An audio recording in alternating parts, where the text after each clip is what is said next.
Welcome to Business Unmuted, the Northern Business podcast, sponsored by Virtue Motors, one of the UK's largest motor retailers. Check out its website at virtuemotors.com. I'm Graham Robb and I've owned Recognition PR for nearly 35 years. We've got 75 clients based across the UK. Between them, they have a turnover of around £6 billion and employ 30,000 people. So we're at the front line of the business community and perfectly placed to discuss the economic climate. Make sure you never miss an episode of Business Unmuted by subscribing on YouTube or wherever you get your podcasts. In the studio today, we've got Graham Soult, a high street expert and the founder of retail consultancy CannyInsights.com. Down the line, we've Stephen Patterson, Chief Executive of Newcastle NE1, the Newcastle Business Improvement District, the biggest business improvement district in the UK.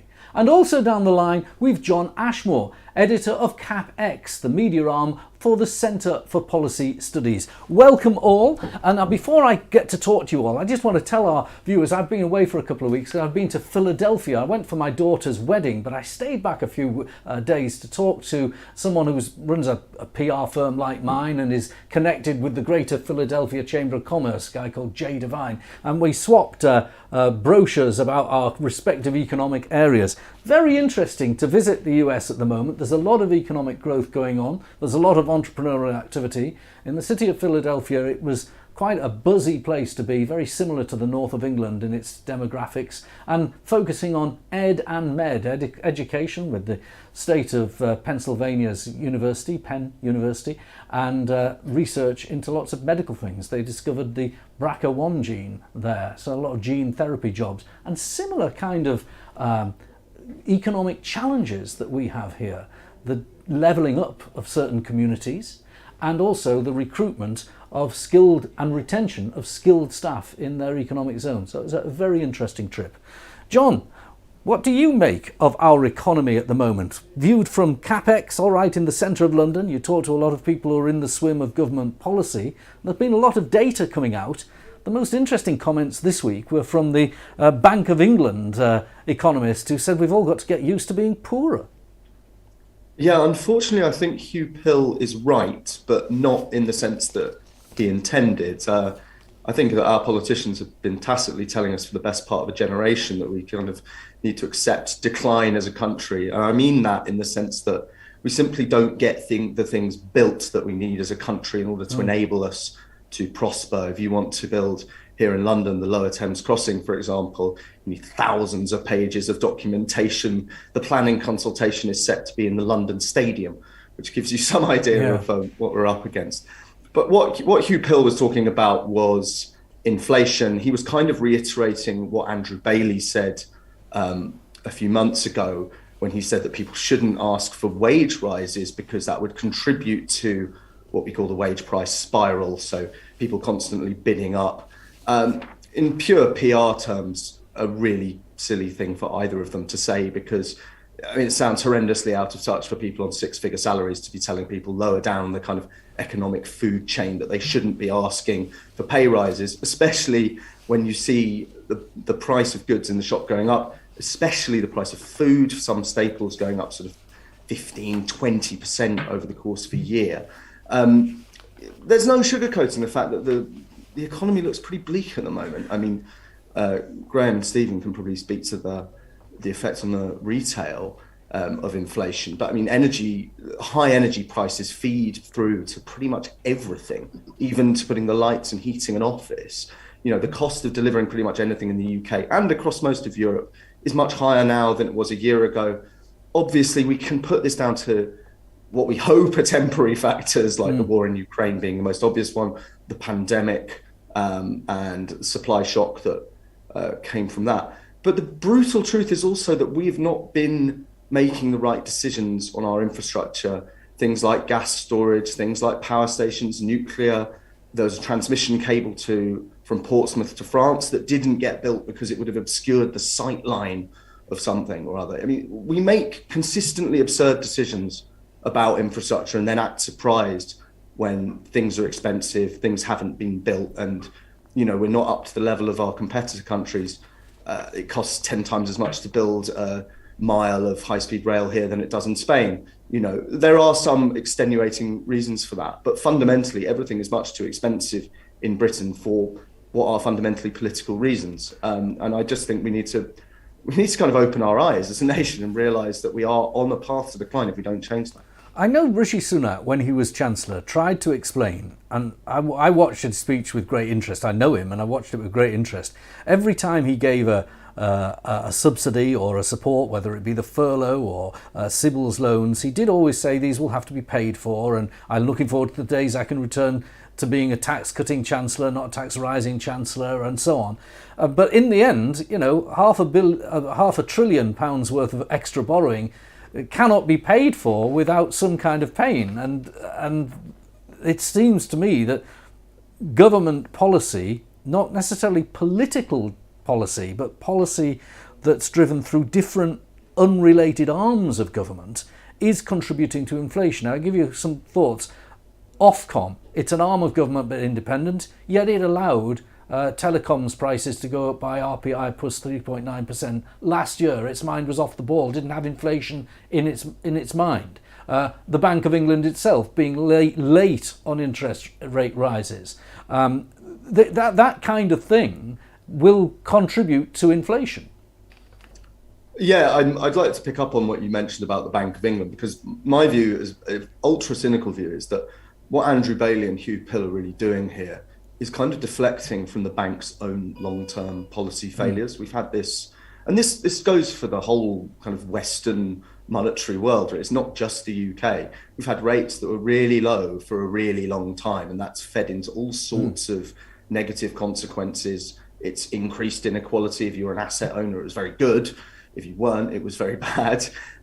So it's easier to create a bit of a stink about some comments you've made in a podcast than to face up to the fact that perhaps the bank has been asleep at the wheel, the Monetary Policy Committee of the Bank of England. And quantitative easing, I've seen adverts on American-based TV channels and radio channels throughout the last 5 or 6 years saying the governments of the world are printing money, come on, buy the relevant bonds.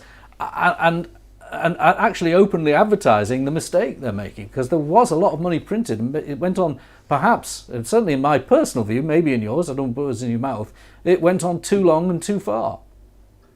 Yeah, I mean, I should stress I'm not an expert on monetary policy like as some of the economic commentary are, but it strikes me, having spoken to people who are, that quantitative easing was the right answer for as you say, during the immediate post-financial crisis years, but it took far too long to unwind it, and also to raise interest rates when they had been flat for such a very long time. If you compare effective interest rates in, say, the 1980s to now, there's a really big gap between them. But I think we shouldn't concentrate only on monetary policy. It's one part of it, but there are all those other things that we spoke about, supply constraints. We've also got really big problems in our labour market. Yes. So it's a very complex kind of textured thing. But to be honest, I think the idea that people asking for wage rises is going to make any difference either way, I think is sort of illusory. And like I say, it feels like a distraction from those other broader issues. And as well as monetary policy and tax and public pay policy, there is also regulatory policy. If you look at a very popular show like Clarkson's Farm on Amazon, there are some takeaways from that. The bureaucracy that Clarkson illustrates that comes out of DEFRA, and the environmental policy in some ways out of DEFRA, with increasing rewilding and fewer acres of land available for, say, dairy farming, that is going to drive food costs up, isn't it? Yeah, that's one side of it. The thing that my particular bugbear, and one we talk about a lot on my website, CapEx, is the effect of those regulations on housing. Obviously, the big meta thing here is the planning system, the Town and Country Planning Act, which was put in place in the 40s after the war. But you mentioned environmental regulation. There's about 100,000 homes that are waiting to be built that can't be because of Natural England's nutrient neutrality rules, which sounds a bit obscure. But if any of your there'll be a lot of viewers in the northeast facing problems, and Yorkshire on this, because there are quite a few planning decisions being held up. It seems like madness to me when we're struggling so much with housing starts anyway. particularly in sort of urban areas where the demand is highest, where rents now are getting completely out of control. We talk about it a lot here in London, obviously, because rents are so high, but it's not just a London problem. It's wages to prices are completely out of kilter all over the country. And it just seems to me that we don't have the political will to take on, particularly now the Tory MPs are looking at quite nervously at their electorates. They don't have the will to take on quite well-organised, sort of NIMBY-ish tendencies in their own patch. Right, I'm going to end this little bit of the conversation, John, on a more positive note. There's some figures that were released the other day by ONS. Now, they're a bit old, actually. They're last year's data, but they've compiled it relating to the pandemic. Now, some of them say that compared to pre-pandemic, our economy has shifted downwards. The northeast, compared to pre-pandemic, has dropped about 5%. But compared to the peak pandemic, the north of England has grown quite well. 7.5% growth in the UK generally since peak pandemic, 9.4% in the northeast, Yorkshire 9.9% and 9.9% in the northwest. I flashed that up to screen for viewers. Do you think that the country is now getting to grips with getting out of the post-pandemic malaise? I think we are, in terms of rebounding, somewhere where we were before, but the brutal truth is that we were on a pretty middling, we were bumping along the bottom even before COVID hit. Growth in this country has been anemic for more than a decade. And that's, people love to pin it on, say, Brexit, or the pandemic. It's very convenient for ministers to say that it's because of COVID and not because of their own government's 13 years of their own government's policies. But we have not had consistent, decent growth in this country for a very long time, and I think we've been kidding ourselves by saying that, we had the best growth in the G7 over the last year. Well, it's because we started from the lowest base in the G7. It's not because we suddenly produced some sort of economic miracle. I should say, I think there are plenty of people in Westminster and beyond who get this. It's just trying to fit in the necessary policies around the kind of electoral realities that there is a large constituency of property owning older voters who generally vote Conservative, who are very averse to change. Okay. And especially the kind of change that we need. And that's, in my view, that's the kind of blunt reality of it. John, we'll just park you there. We'll come back to you at the end of the next bit of the discussion. Next, we'll focus on one bit of the economy. We had a more holistic view there from John, and that's retail. Graham, welcome to the programme. John, welcome to the programme. First of all, Graham, flash up the most recent retail data. We saw retail sales down, non-food sales the worst, online sales a little bit better, but generally just under 1% diminished on retail sales. When they were last issued, and that's from February, March, over a month, the most recent snapshot. And by the way, some of the interpretation was that we're down because of bad weather. I don't know if that's a good reason. What would you think the reason would be that they're down? Yeah, I suppose I'm a bit sceptical when it comes to data, because I get bombarded with data of all sorts around retail sales and confidence and footfall and empty shops. So I've learnt by now to kind of not get too obsessed with one set of data, but to try and see it in the round, I suppose. But clearly, retail is finding it quite hard going, as inflation is incredibly high. People, I think, are experiencing inflation that they haven't experienced before in most of our lifetimes.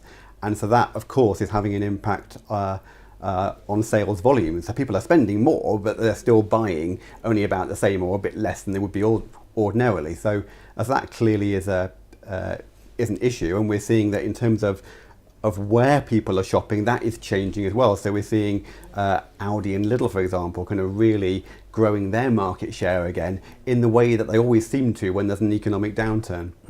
Is there enough competition on other types of retail? Take petrol, fuel at supermarkets.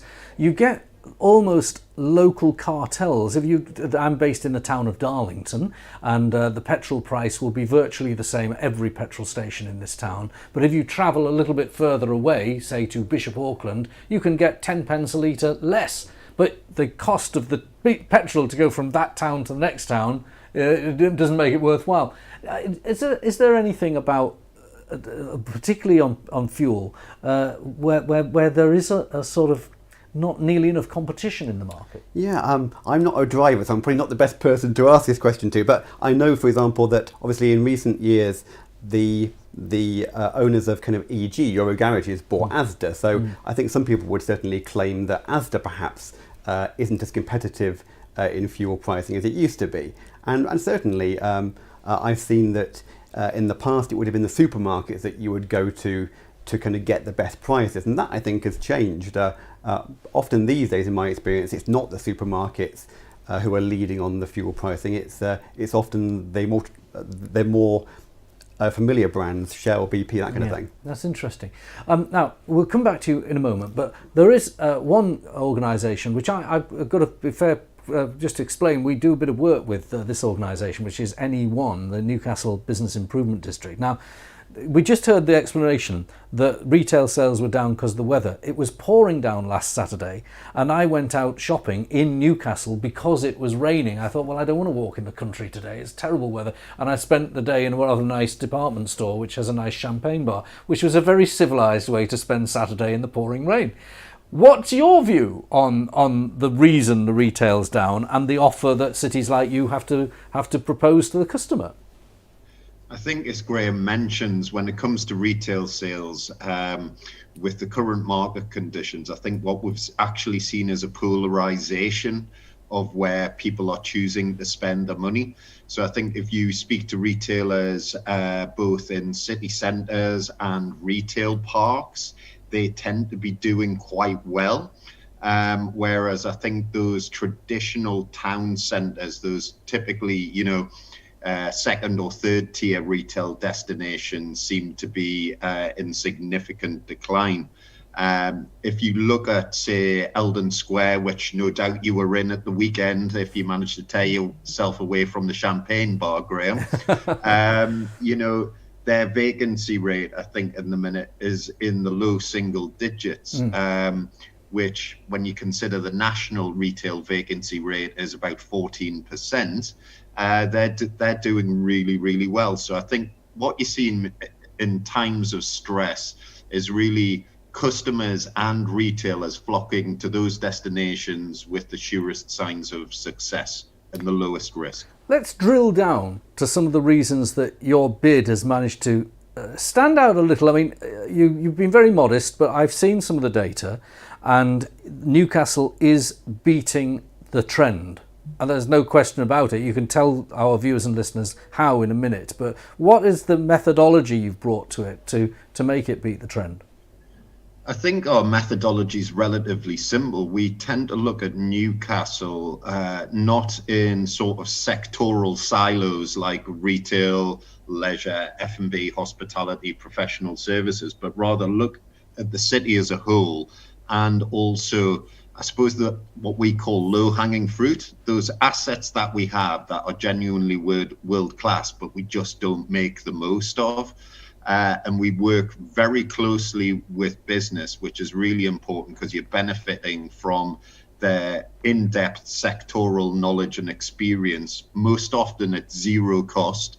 I hasten to add, they're passionate about the city and they wanted to improve. So you tend to get from point A to point B in a really quick time. Notwithstanding, we work with our partners in terms of the City Council, the police, Northumbria Police, that side of things. But as I think John touched on before, decision making, certainly at the national public sector level locally, doesn't tend to be designed to be quick or necessarily produce the best outcome in terms of the decision that is eventually reached. You've gone for something that it looks to me as an outsider looking in. You've supplemented the police presence on the city centre with rangers. I felt on Saturday when I was there very safe, and you do seem to have a really good offer. What do the rangers do, and what's all that been about? The Street Rangers very much working in response to concerns from businesses and the general public. Newcastle is the safest of the core cities in the UK. So there's no doubt about that. I think what the Street Rangers are really there to tackle is perceptions of safety, not necessarily the reality in terms of crime.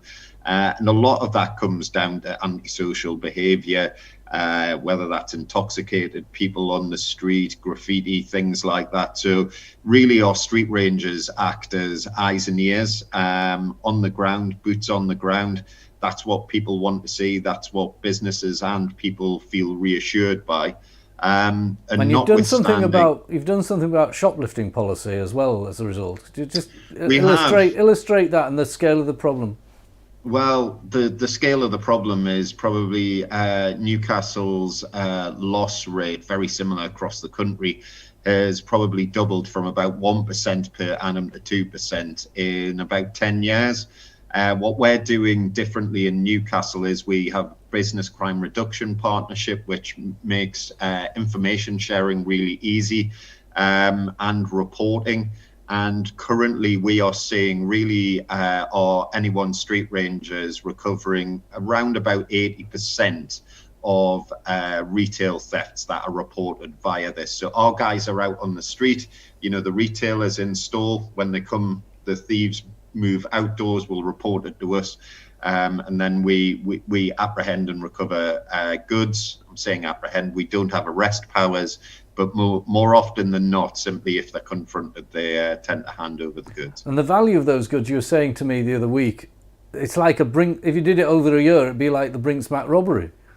Yeah, I think it's, Newcastle's the dominant retail destination in the region with 25, 26 million footfall per year in Eldon Square.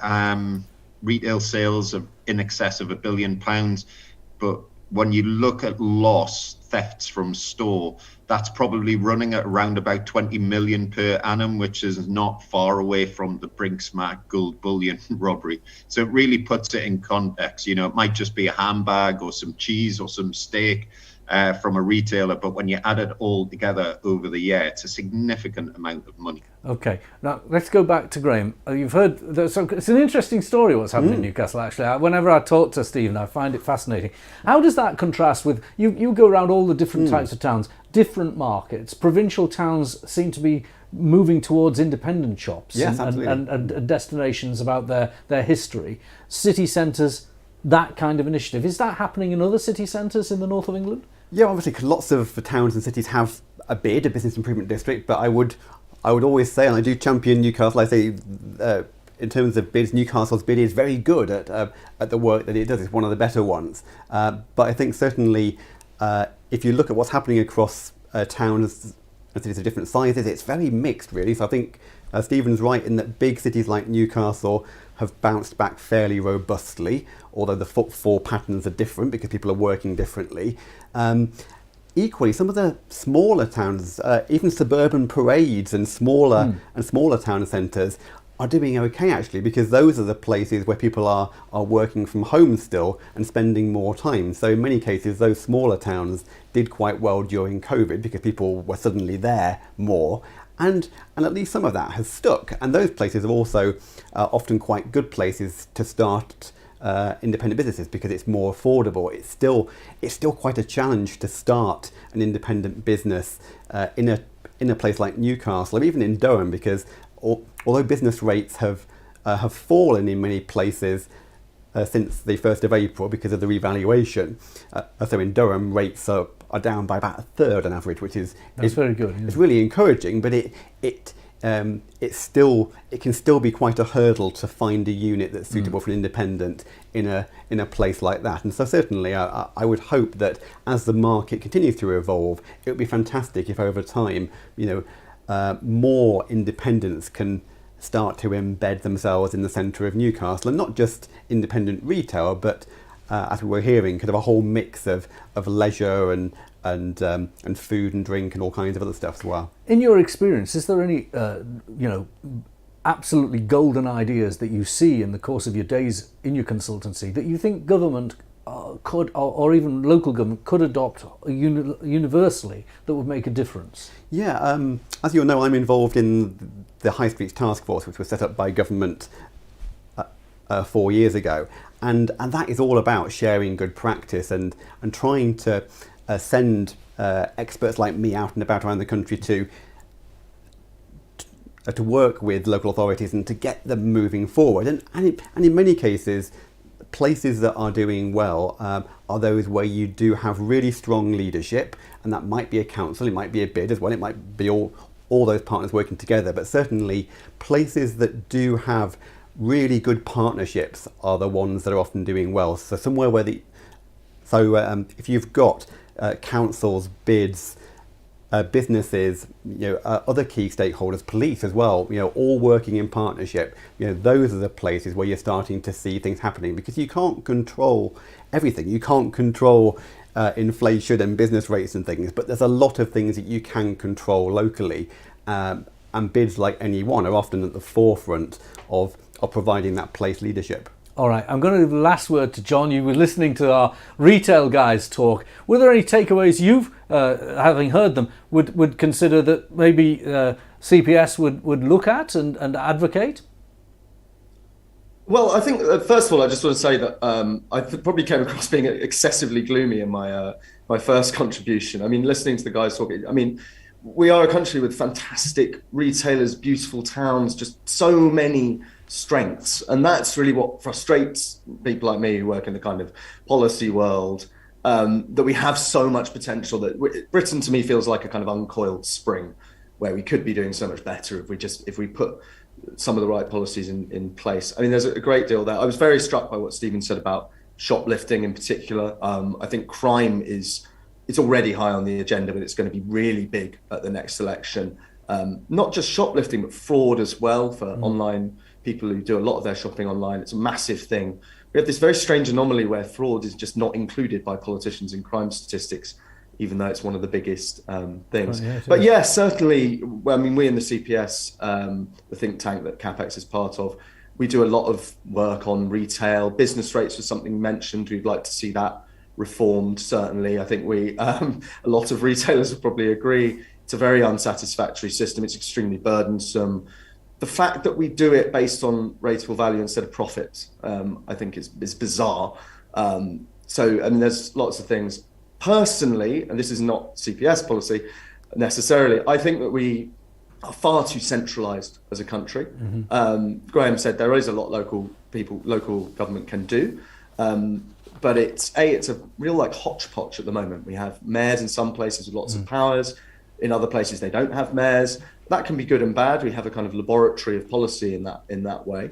But I think I would personally like to see local government give them a bit more control over their finances, a bit more autonomy in terms of tax raising. They have tiny little tweaks to council taxes and things they can do at the moment. But yeah, I think there's plenty for all of us in our various with our various hats on to get stuck into. And I think that we can have a bright economic and retail future if we make the right decisions. Well, John, that's a very interesting bookend to our. I introduced at the beginning talking about Philadelphia, where I'd visited, where they've got what they describe in the Philadelphia magazine I brought back as the most consequential mayor's race in history. It really is important, and in where Stephen is, there's going to be the first mayor's race pretty soon for their new devolved deal. But thank you, gentlemen, for joining us. By the way, it'll be our 100th episode of Business Unmuted soon, and we'll be changing the name of the podcast to the Northern Business Podcast. Never miss an episode. You can like, rate and subscribe on YouTube or wherever you get your podcasts. Join us again soon.